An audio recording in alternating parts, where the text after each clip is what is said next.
Assalamualaikum warahmatullahi wabarakatuh.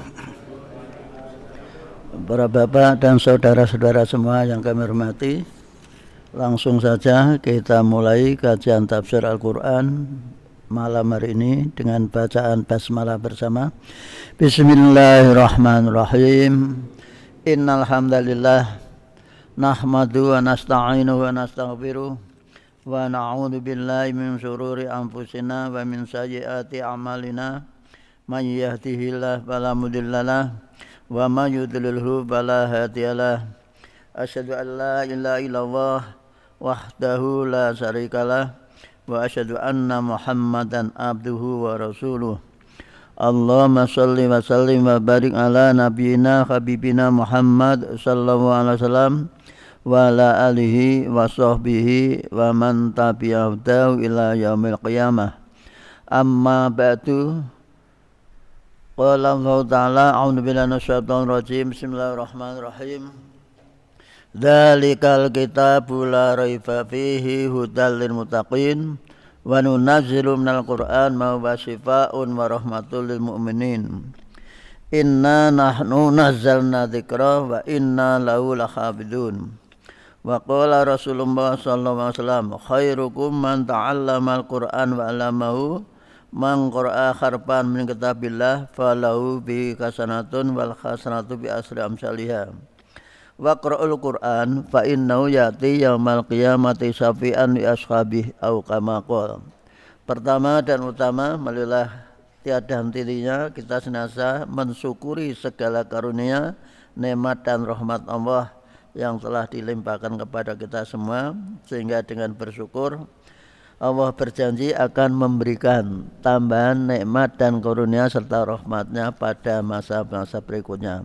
Semoga nikmat dan karunia Allah senantiasa berlimpah ruah kepada kita semua, amin ya rabbal alamin. Salawat dan salam untuk beliau Nabi besar Muhammad SAW yang telah membimbing kita atau memberikan contoh kepada kita dalam pengamalan Al-Quran, sehingga akhlak, sikap, tingkah laku Nabi adalah Al-Quran, sehingga Al-Quran dan sunnah Nabi tidak bisa dipisah-pisahkan.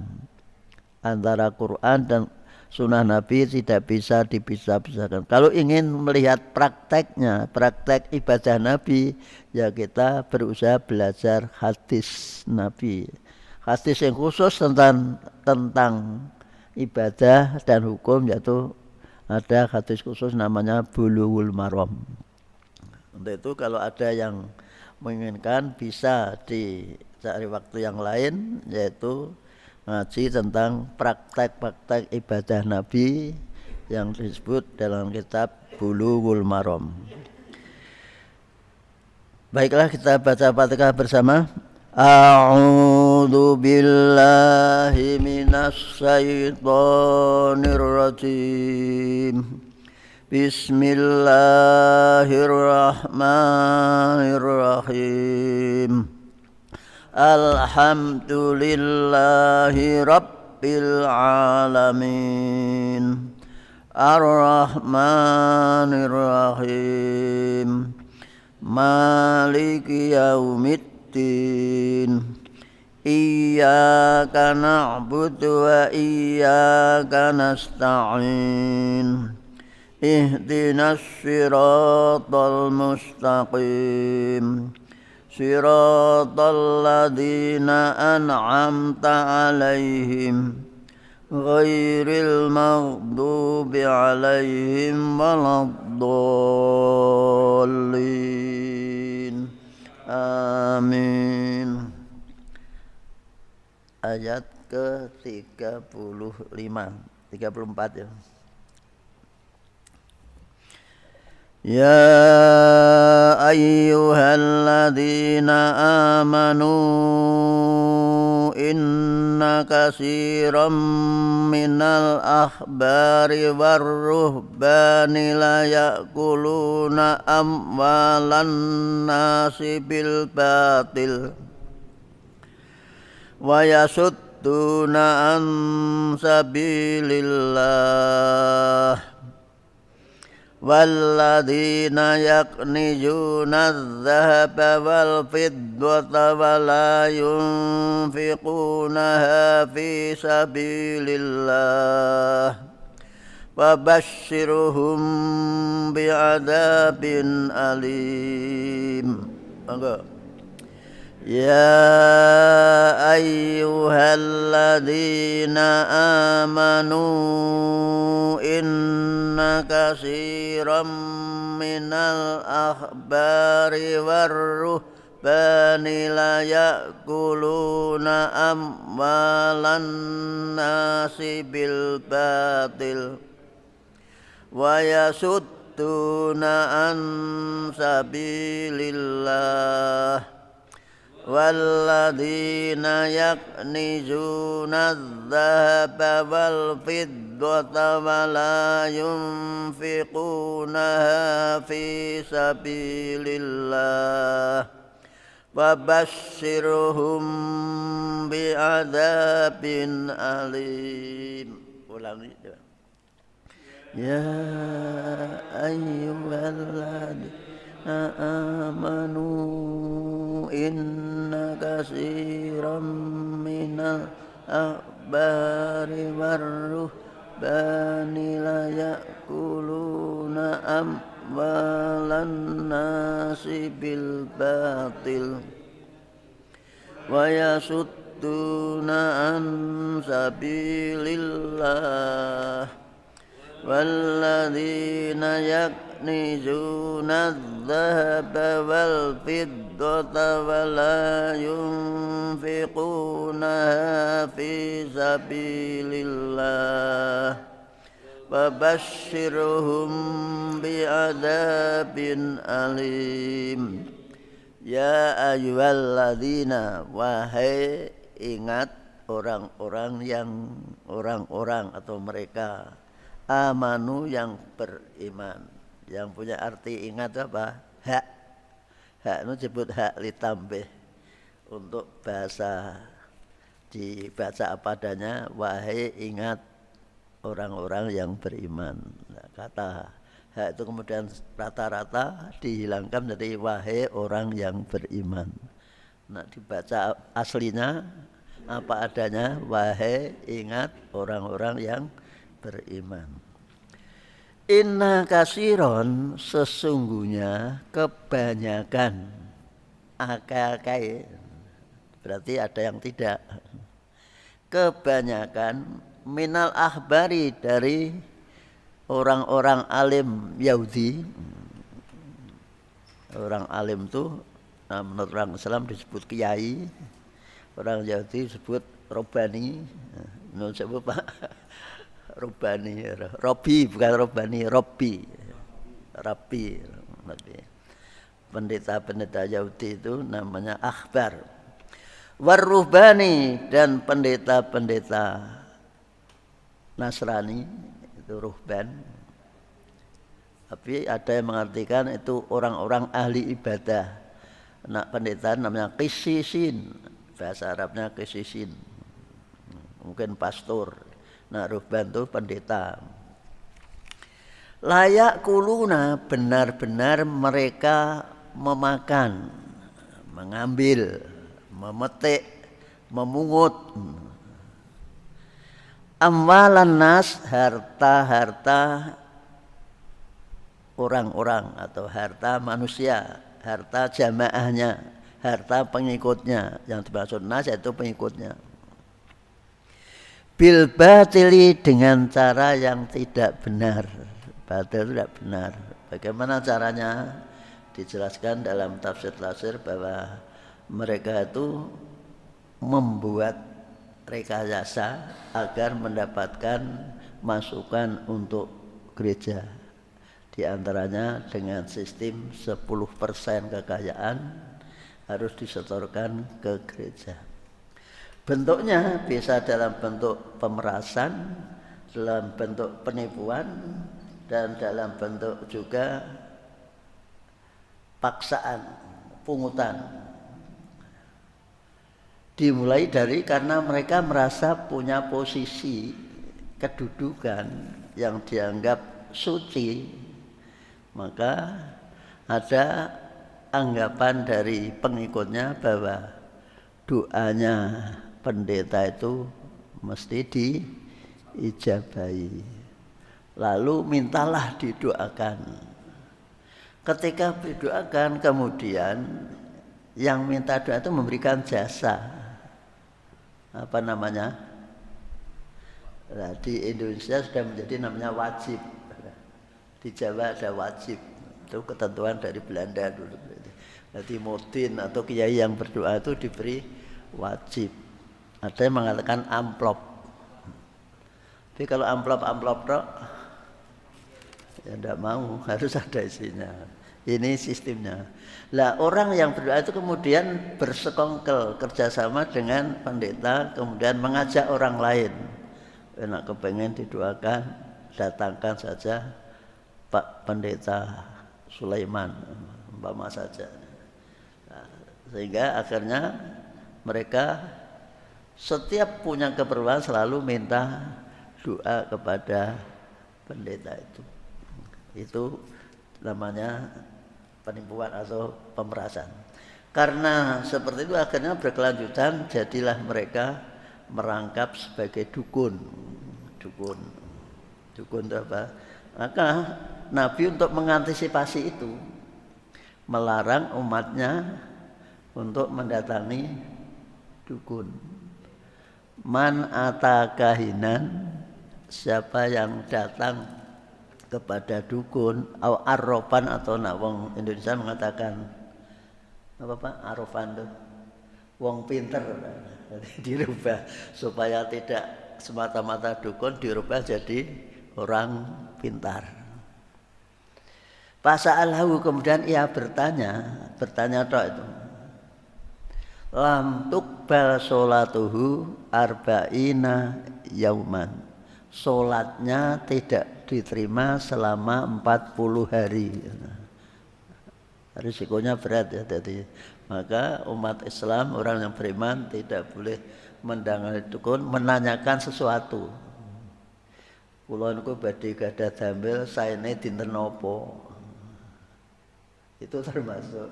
Padahal kita sudah biasa. Tapi nak wong tuane dhewe ya ora apa-apa. Jadi ini kepada tokoh seperti itu. Kemudian ini yang dalam bentuk penipuan seperti itu. Ada juga dalam bentuk pemerasan, yaitu orang warga atau jamaahnya yang merasa punya dosa, kalau ingin diampuni dosanya harus datang menghadap, menceritakan semua dosa-dosanya mulai yang kecil sampai yang besar. Maka pendeta atau mewakili Tuhan untuk memberikan ampunan. Dibuktikan dalam bentuk surat ampunan dengan mesti imbalan. Ini namanya penipuan. Ada juga yang bentuknya pungutan seperti yaitu pajak 10% setiap anggotanya. Sedangkan 10% dari semua kekayaannya. Inilah Islam tidak dibenarkan seperti itu. Tidak boleh memungut, mengambil atau minta dengan dalih saja untuk mendapatkan bagian daripada kekayaan jamaahnya. Maka ada karena ingin mendapatkan, membuat fotokopi sebagai amalan dibagikan kepada jamaahnya untuk membayar ganti fotokopi 1 lembar 5.000 umpama saja. Itu adalah namanya rekayasa untuk mendapatkan imbalan. Nah, maka dalam Islam tidak dibenarkan seperti itu. Ini yang harus kalau memang ada memberi ya dalam bentuk sifatnya umum, dalam artian jamaah atau mungkin yayasan membuat aturan sendiri, anggaran untuk dana dakwah atau dana pengembangan agama. Sekali lagi Islam tidak membenarkan dengan sistem pendeta atau sistem makan harta dengan cara yang tidak benar. Tidaknya itu wayasudduna, dan mereka menghalang-halangi dengan doktrinnya mereka tidak bisa pengikutnya tidak bisa menanyakan, tidak boleh bertanya, tidak boleh mendapatkan ilmu dari selain yang diberikan oleh pendetanya. Itu di gereja seperti itu, tanya saja tidak boleh, maka dianggap itu salah besar kalau menanyakan suatu kepada pendeta. Maka dikatakan, dan mereka berusaha untuk menghalang-halangi orang manusia menuju jalan Allah, jalan yang benar. Mereka harus sepenuhnya mengikuti indoktrinasi atau doktrin dari pendeta atau rabi itu. Nah, di Islam terbuka, tidak ada pengajian yang tertutup. Kalau ada kajian tertutup, itu mesti perlu dicurigai. Bisa juga kelompok tertentu seperti Nyon Sewu, sekarang itu ada ISIS, kelompok radikal dan sebagainya. Itu biasanya pengajiannya secara tertutup. Hati-hati kalau anak-anak kita tiba-tiba khusyuk tapi ngajinya ngaji tertutup. Itu mesti ada unsur yang tidak beres. Karena Islam harus disampaikan secara terbuka atau transparan.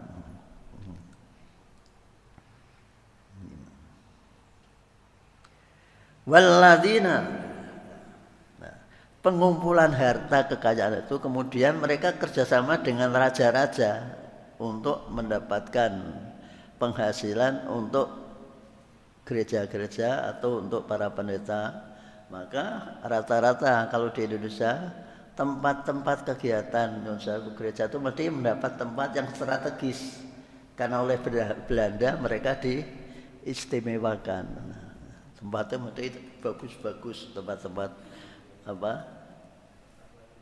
pengembangan gereja atau pengembangan agama Kristen karena diistimewakan oleh pemerintahan Belanda pada waktu itu. Sehingga akhirnya gereja atau tempat ibadah yang dikelola mereka itu punya kekayaan yang luar biasa.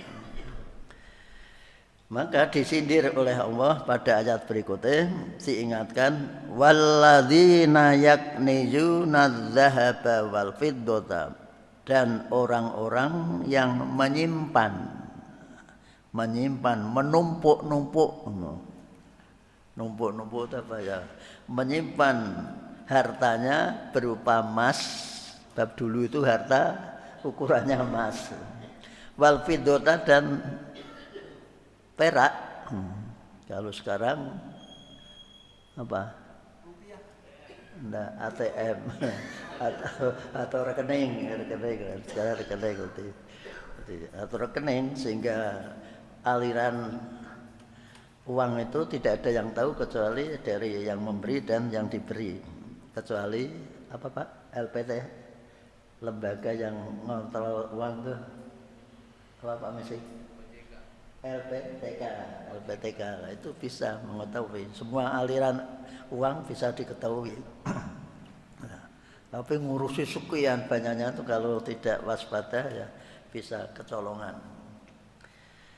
Wala yunfikunaha, dan mereka tidak menginfakkan harta, ditumbuk sendiri, dinikmati sendiri, tidak diinfakkan. Dalam bahasa Indonesia adalah kapitalis, golek kekayaan sebanyak-banyaknya, tapi tidak ada satupun yang brojol diinfakkan, digunakan untuk sosial. Fisabilillah, di jalan Allah. Maka fabasyirhum, maka berilah kabar gembira mereka bi'adzabin, dengan siksa alimin yang sangat pedih. Ini pada waktu ayat ini turun, para sahabat bingung, wah, nah wong Islam ora entuk sugih. Wah, nek kaya ngene iki rekoso, kepengen jadi orang kaya tapi malah diancam dengan. Maka Umar bin Khattab memberanikan diri. Bagaimana jadi istilah panik, berarti kita bekerja siang malam sampai mendapat harta yang banyak, ternyata diancam dengan neraka. Maka dikatakan oleh Nabi, asal harta itu dizakati, sebanyak apapun tidak termasuk numpuk harta. Sebanyak apapun, nah perlu ya dunia dikuasai tapi asal diyakati, tidak termasuk numpuk harta. Maka dikatakan tadi wala yunfiquna fi sabilillah. Ini ada sahabat yang sangat-sangat hati-hati namanya Abu Dzar Al-Ghifari. Itu diberi oleh penguasa tidak mau menerima. Nak cara orang-orang desa contohnya siapa Pak? Abdul Qadir Jailani tidak mau menerima hadiah dari pemerintah. Nah itu ada yang lapor kepada raja. Wah, Abdul Qadir itu tidak mau menerima hadiah dari walaupun dalam bentuk apa itu di tangan itu namanya apa? Buah tangan. Lah akhirnya raja kan ora terima, itu duit-duitku dhewe kok dihadiahi tidak mau, apalagi duit pemerintah. Maka datanglah raja, kenapa tuan tidak mau makan? Ya bagi saya itu sangat hati-hati. Coba kita lihat setelah disigar itu apa? Dibelah ternyata isinya belatung singgat. Nah, seperti inilah tadi. Karena bagi kami orang-orang yang sangat hati-hati itu harta yang diberikan pemerintah itu kan campur, ada harta pajak dari pelacuran, ada pajak dari macam-macam toh. Maka dianggap itu tidak murni bersih, maka mereka tidak mau menerima saking hati-hatinya. Tapi kelasnya kelas wali Pak, kelas wali itu kelas wali, yaitu Syekh Abdul Qadir Jailani punya sikap seperti itu tadi. Maka kalau ada yang sangat hati-hati tidak menerima pemberian itu ya kita maklumi, jangan sampai punya sebab kamu curiga kepada saya, harta saya itu harta yang bersih, bukan dari korupsi, bukan gitu, karena kehati-hatiannya tidak mau menerima pemberian atau hadiah dari pemerintah. Dari sinilah maka nun sewu, seandainya jenengan punya posisi pemerintah, tidak boleh berkorban atas nama pemerintah. Berkorban harus atas nama pribadi, harta kekayaan sendiri. Tidak boleh korban atas nama nun sewu, takmir terus mengambil uang takmir, tidak boleh. Jadi harus secara pribadi berkorban. Termasuk camat, Pak Lurah, Pak Bupati, Pak Gubernur. Kalau berkorban harus keluar dari uang pribadi, bukan dari uang negara. Ini yang harus dipahami. Biasanya kan menggunakan sistem apa? Institusi. Ini korban dari Kecamatan Depok, ini korban dari RT, ini korban dari. Jadi sekali lagi kalau korban hendaklah kita keluarkan dari harta pribadi.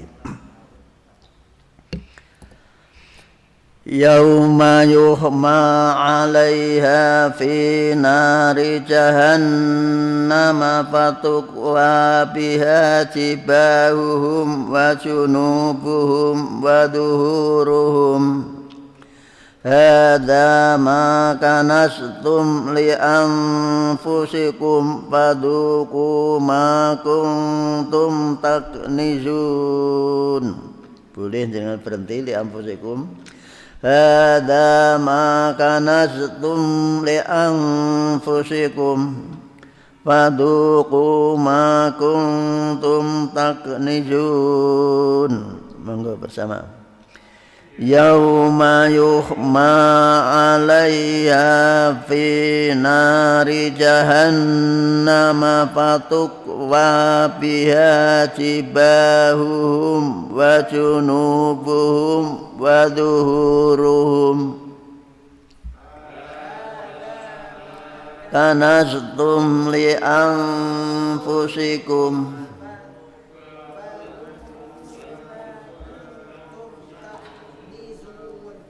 Ulangi lagi.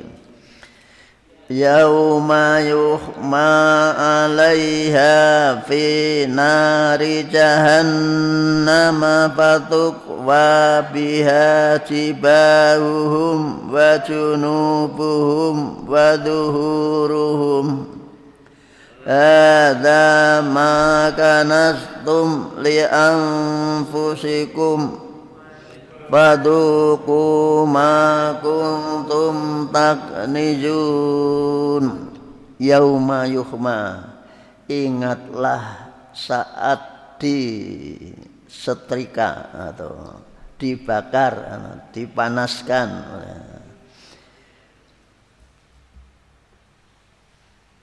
alaiha atas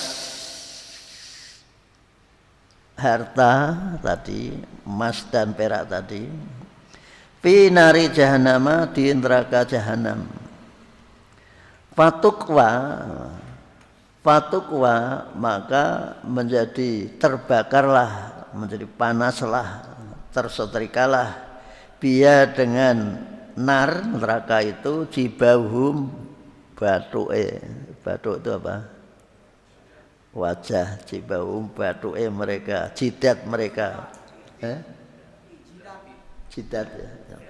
Wa junubum dan lambung mereka, kempeng wong Jawa ngarani. Wa duhurum dan punggung mereka. Inilah ancaman bagi orang-orang yang menimbun harta. Yaitu tadi menimbun harta tanpa dikeluarkan untuk kepentingan sosial atau tidak dijakati, itu risikonya amat sangat tinggi. Maka sedapat mungkin dengan harta itu kita gunakan untuk menolong orang fakir miskin. Di antaranya pada waktu bulan Dzulhijjah kita mengeluarkan untuk berkurban yang dagingnya bisa menutupi kebutuhan hewani dari masyarakat yang miskin.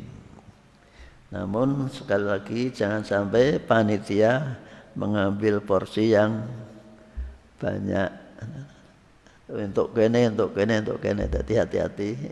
Sebab itu juga termasuk tata cara pendeta dan robi tadi. Di panitia dapat lulangi, dapat dase, dapat masih bagian dagingnya, bisa mangan bersama-sama. Apa itu? Apa Pak? Dimasaknya bersama-sama itu. Maka panitia harus hati-hati, waspada.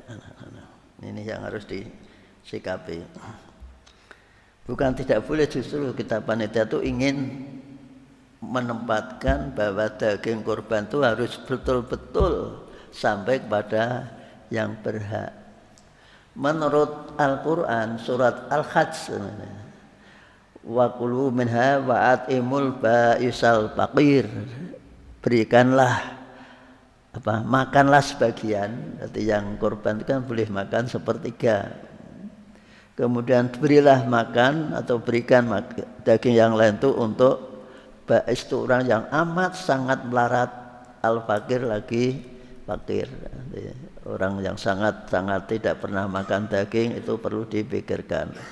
Maka sedapat mungkin kita lewat RT saja, RT yang tahu tentang kondisi real masyarakatnya. Di ayat yang lain ada kulu minha wa atimul qani'ah wal mu'tar, surat Al-Hajj juga. Makanlah sebagian dan berikanlah makan orang-orang yang qani. Qani itu tidak minta-minta, walaupun dia tidak punya tapi tidak minta-minta. Atau boleh juga orang yang mampu tidak minta-minta. Wal mu'tar yang minta-minta, ngerubung panitia, itu mu'tar dalam surat Al-Hajj. Maka sekali lagi panitia harus betul-betul hati-hati, jangan sampai ada yang justru panitia mendapat berbagai macam fasilitas. Ini yang harus hati-hati, sehingga diancam dengan sistem seperti itu. Jadi zakat apa harta yang tidak zakati ancamannya yaitu besok harta itu akan berubah jadi api, dibakarkan kepada punggungnya, jidatnya, lempengnya. Itulah kondisi besok di hari akhirat. Maka berbahagialah orang yang tidak kaya-kaya banget. Walaupun tidak kaya, kalau tidak keluarkan zakat juga terancam. Sekali lagi, ini bagi penimbun. Penimbun itu bahasa kan kapitalis. Di kita dilarang jadi kapitalis, kaya hanya untuk dirinya sendiri dan keluarganya, apalagi ditumpuk-tumpuk sampai harapannya untuk anak cucu 100 keturunan. Nah, itu tidak dibenarkan dalam Islam. Harta harus bisa manfaat bagi orang banyak. Maka di akhirat kelak dikatakan oleh Allah, hadza ma kanastum li anfusikum. Inilah siksa tadi, ma kanastum, apa yang kamu simpan, kamu tumpuk-tumpuk li anfusikum untuk dirimu. Disimpan tidak ada yang tahu, maka sebaiknya semua harta terbuka. Istri tahu, anak tahu, keluarga tahu, sehingga saat kita menurut Pak Sunarto meninggal itu semuanya ketahuan ini harta utang atau hartanya sendiri, sehingga menjadi masalah setelah ditinggal mati dan kita menjadi aman di sana. Fadzuqu, maka rasakanlah, rasain cara orang Jakarta, rasain ma kuntum ta'jun, apa yang menjadikan kamu menumpuk-numpuk harta itu. Rasakanlah akibat dari kamu numpuk-numpuk harta. Jangan sampai salah paham bahwa Islam tidak boleh jadi orang kaya. Silahkan kaya, yang penting zakati. Zakatnya jangan kecil, itu hanya 2,5%. Di samping itu kalau memang kurang puas dengan 2,5%, ada kesempatan namanya infak, sedekah, silahkan. Itu yang bagus, apalagi dalam kondisi pandemi, kita nolong tetangga kita yang tampak tidak bisa makan.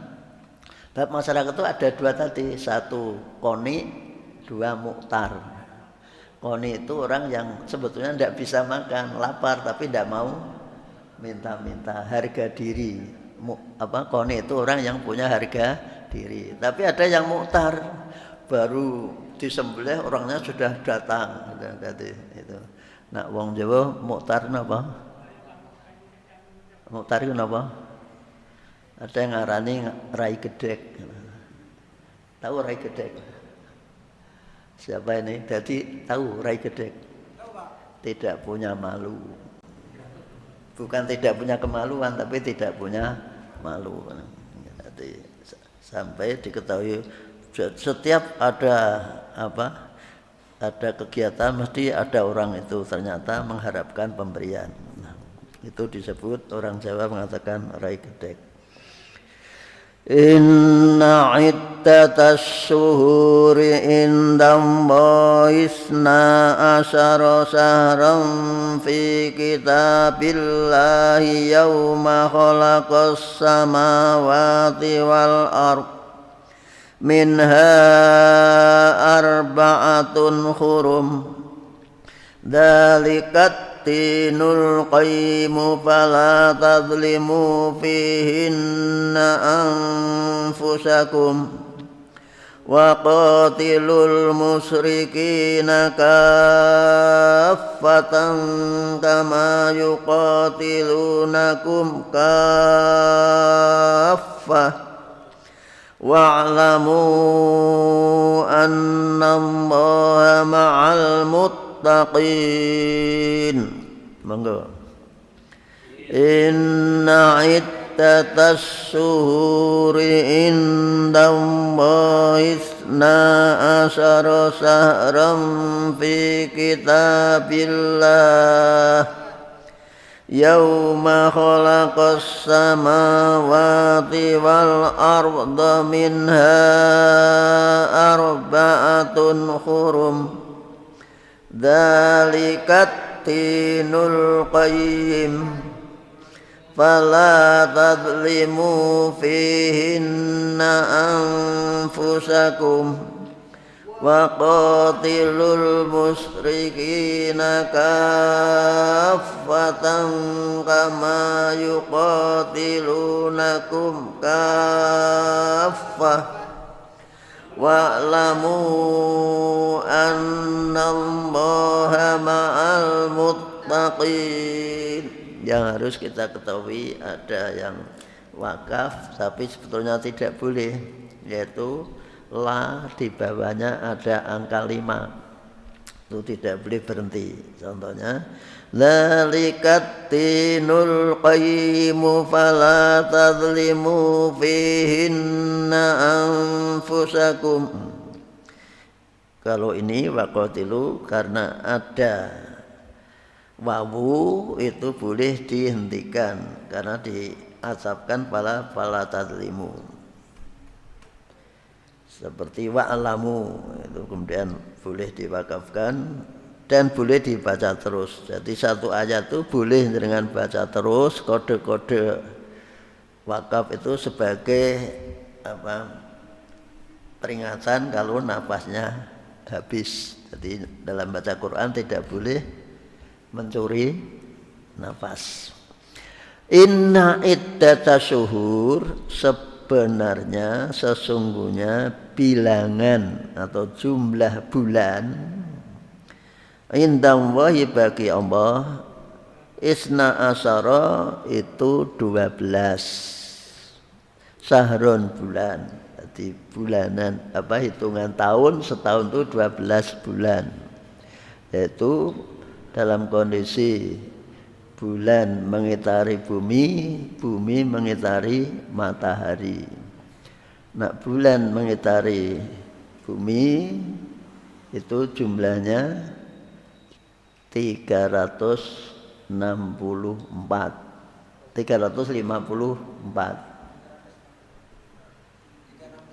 364. Tapi kalau bumi mengitari matahari jumlahnya 365. Paham ya? Jadi kalau bulan mengitari bumi jumlahnya 354, mesti terpaut 11 setiap tahun. Tapi kalau bumi mengitari matahari berjumlah 365. Mereka beredar pada waktunya masing-masing. Jadi, sejak Allah menciptakan langit, itu jumlahnya seperti di kitablah di dalam kitab Allah, ketentuan Allah. Sejak dulu tidak ada bulan kurang dari 12. Nah, dulu sebelum gereja itu sebelum tahun 876 itu membuat kalender jumlah bulan itu 10 bulan. Setelah mengetahui Islam dengan kondisi 12 bulan, mereka agak malu terus mengutus ahli kalender namanya apa Pak?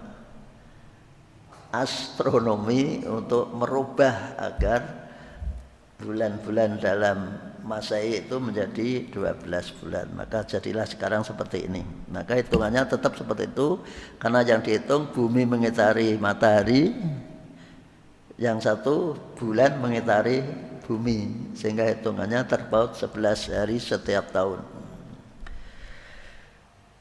Yauma khalaqas samawati wal ardh, sejak Allah menciptakan langit dan bumi. Nah, dari 11 bulan itu sejak zaman Nabi Ibrahim, minha dari sebagian 12 itu arba'atum, ada 4 hurumun yang dimuliakan, yaitu bulan-bulan yang diistimewakan dan mengerjakan kebaikan pada bulan itu dilipat gandakan pahalanya. Apabila berbuat dosa dilipat gandakan dosanya. Kadang-kadang kita hanya melihat kebaikan saja, yang kejelekan tidak pernah diperhitungkan. Maka sebetulnya, jadi seperti yang disampaikan khotib dulu kemarin tuh, jadi sebetulnya yang dilipat gandakan tuh pahalanya, tapi juga kalau berbuat dosa dilipat gandakan dosa dan kesalahannya. Ini yang harus dimengerti. Dzalikat dinul qayyim, itulah agama yang lurus, agama yang benar, bahwa setahun itu mesti 12 bulan. Kalau ada ngitung tahun lebih dari 12 atau kurang dari 12 berarti itu tidak lurus lagi.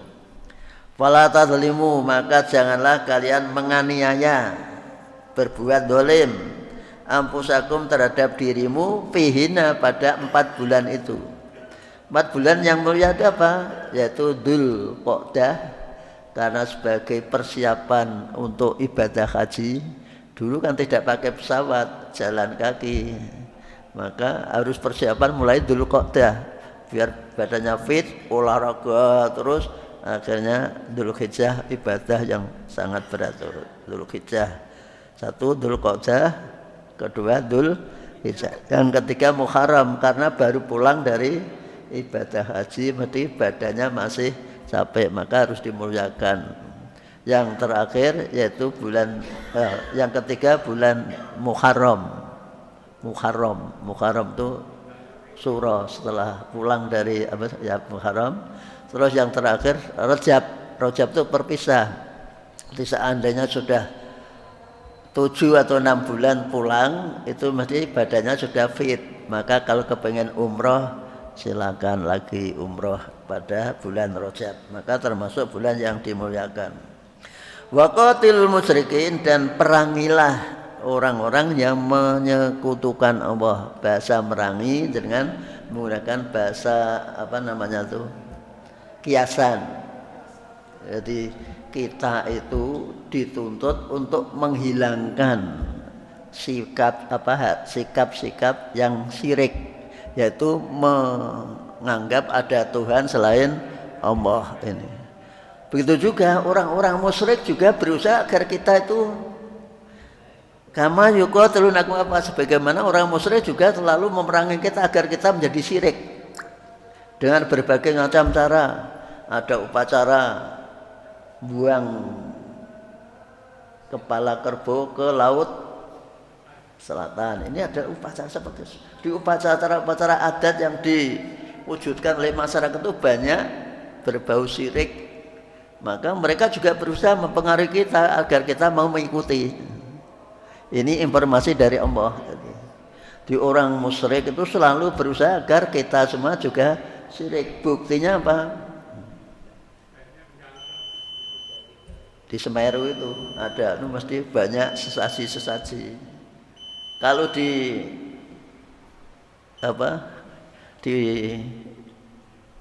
cara wong Jawa itu disalahi atau disikapi oleh orang yang mengajak tapi sikapi harus cara yang baik, tidak boleh dengan cara ditendangi, disebak seperti itu.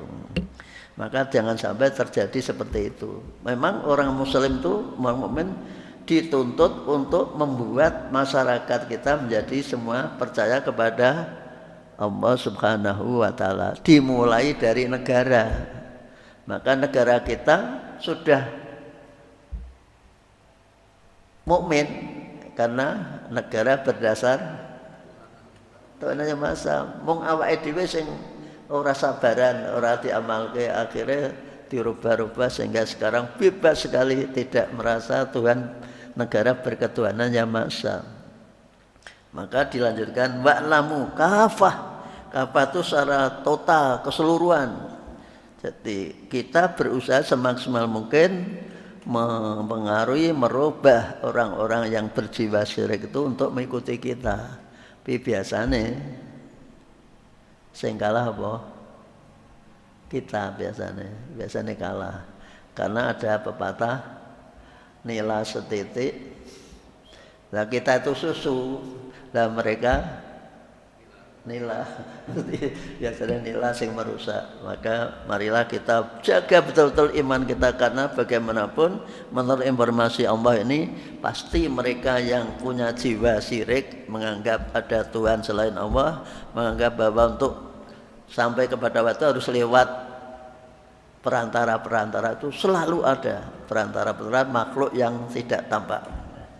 Maka wa'lamu, ketahuilah amna wa muttaqin, Allah beserta orang-orang yang takwa, yaitu orang yang berusaha menjaga keimanan kita, keyakinan kita, masyarakat kita agar tidak terkotori, terkontaminasi dengan keyakinan-keyakinan yang tidak ada dasarnya atau tidak logik, yang dengan kata lain yang irrasional. Inilah penjelasan dari surat At-Taubah ayat 36. Semoga ada manfaatnya. Kita akhiri bersama dengan bacaan hamdalah. Alhamdulillahirabbil alamin. Wassalamualaikum warahmatullahi wabarakatuh.